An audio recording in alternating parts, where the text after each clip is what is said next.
पहले भाग में हमने मैथिली शरण गुप्त जी की व्यक्तिगत विशेषताओं के बारे में समझा था।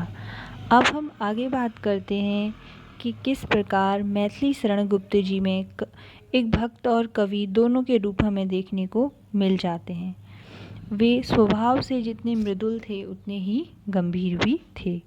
एक बार कला भवन के लिए अर्थ संग्रह के उद्देश्य से जब एक शिष्ट याचक मंडल की योजना बनाई गई और उसमें उनका नाम भी लिख दिया गया, तो मानो एक प्रकार से उन पर आतंक की छाया सी पड़ गई। भला आत्मीयजनों का विरोध कैसे किया जा सकता था। गुप्त जी की मुख्य विशेषता थी उनकी स्पष्टवादिता। किस अवसर पर किस बात को कैसे छुपा लेना चाहिए, इस कला से वे अपरिचित थे। परिणामतः उनकी इस विशेषता के कारण उन्हें किसी मंत्रणा में सम्मिलित करना खतरे से खाली नहीं होता था, क्योंकि जहाँ पर मौन रहना होता था वहाँ वे सब कुछ कह देते थे। जो बात उनके हृदय में होती थी उसे वे वाणीबद्ध कर देते थे। किसी भी वर्ग के व्यक्ति के सम्मुख उसके दोषों की व्याख्या करने से वे हिचकते नहीं थे। ऐसी मुखर स्पष्टवादिता प्रायः लौकिक सफलता से मेल नहीं खाती। व्यक्तिगत सुख दुखों से वे विचलित नहीं होते थे, परंतु किसी निर्दोष के प्रति किए गए अन्याय के प्रति वे असहिष्णु थे। सन 1942 के दौरान आंदोलन में जब उनके अग्रज को अकारण ही बंदी गृह का अतिथि बनाया गया तो वे बहुत उग्र हो उठे।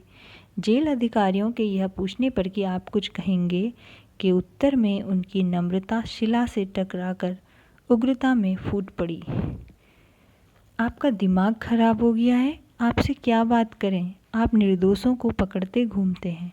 हमारा क्या, हम तो लेखक ठहरे, यहाँ सब कुछ देखेंगे और इसके खिलाफ लिखेंगे।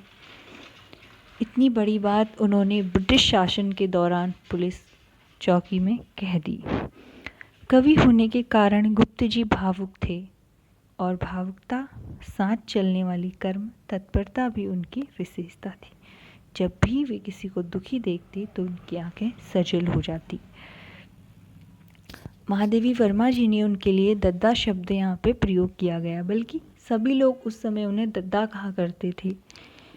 उनके घर में कोई भी अगर आता था, चाहे वो सिखाधारी पंडित हो या मुस्लिम हो कोई, वो सबको एक समान मानकर देवता के रूप में उनका आदर करते थे। सबकी समस्याएं सुनते थे और सबके काम आते थे।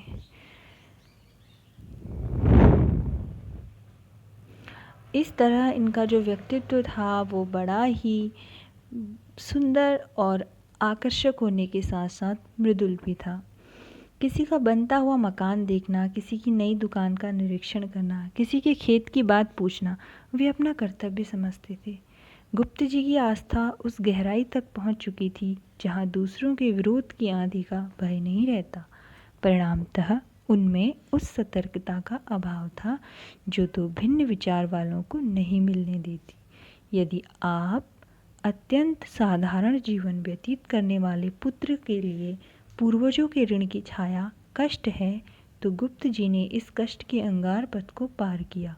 यदि अपनी 9 संतानों को अपने हाथ से मिट्टी को लौटा देना पिता का दुख है, तो गुप्त जी को इस दुख का भी समुद्र भी पार करना पड़ा। यानी अपनी 9 संतानों की मृत्यु और उनकी चिता को दहन करना, ये गुप्त जी ने स्वयं किया है। यदि अपनी परीक्षाओं में अविचलित रहना भक्त का वरदान है, तो गुप्त जी पूर्णतः इसे पूरा किए हैं। यदि अपने अहम को समिष्टि में मिला देना कवि की मुक्ति है, तो गुप्त जी मुक्त कवि थे। उन्होंने तो विश्वास के साथ कहा था, अर्पित हो मेरा मनुज काय, बहुजन हिताय बहुजन सुखाय। इस प्रकार महादेवी वर्मा जी के शब्दों में मैथिली शरण गुप्त केवल एक व्यक्ति ही नहीं थे, एक ऐसी प्रतिमूर्ति थे जो संपूर्ण कवि समाज के लिए सदैव ज्योतिपुंज का कार्य करेगी। शायद यही उनके गुण हैं, उनका व्यक्तित्व है कि वह राष्ट्र कवि के नाम से संबोधित किए जाते हैं और वो सम्मान उन्हें प्रदान किया गया। मिलते हैं अगले वीडियो में पद के साथी के दूसरे रेखा चित्र के साथ। तब तक के लिए नमस्कार।